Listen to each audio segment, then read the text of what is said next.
नमस्कार. वडाळीत अन्न व औषध प्रशासनाची धडक कारवाई. 4.25 लाखांचा विमल पान मसाला व सुगंधी तंबाखू जप्त. मामाजी ट्रेडर्ससह पानटपरीवर छापा. उमाराव झवर व ज्ञानेश्वर माळी यांच्या विरोधात गुन्हा दाखल.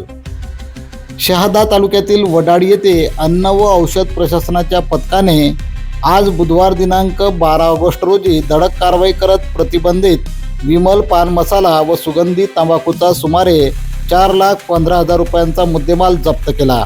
या प्रकरणी 2 जणांविरुद्ध सारंगखेडा पोलीस ठाण्यात गुन्हा दाखल करण्यात आला आहे. अन्न औषध प्रशासनाच्या पथकाने वडाळी येथील उमाराम झवर यांच्या मामाजी ट्रेडर्स या किराणा दुकानासह गोडाऊन तसेच गोडाऊनला लागून असलेल्या घराची तपासणी केली.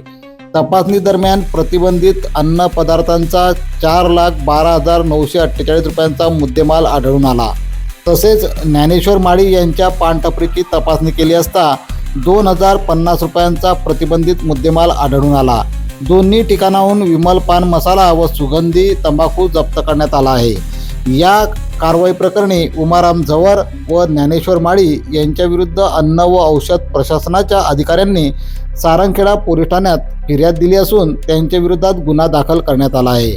ही कारवाई अन्न व औषध प्रशासनाचे आयुक्त तुकाराम मुंडे, सहआयुक्त मंगेश माने व सहाय्यक आयुक्त सपना गोडसे पाटील यांच्या मार्गदर्शनाखाली अन्न सुरक्षा अधिकारी संकेत सदाफुले व तुषार देवरे यांच्या पथकाने केली आहे.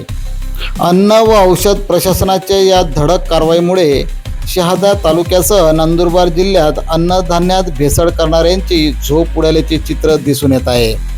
अशाच प्रकारे अनेक कारवायांचे संकेत अन्न व औषध प्रशासनाकडून देण्यात आले असून भेसळ करणाऱ्यांची आता गय केली जाणार नाही असे यातून दिसून येत आहे. KTN news network, Nandurbar.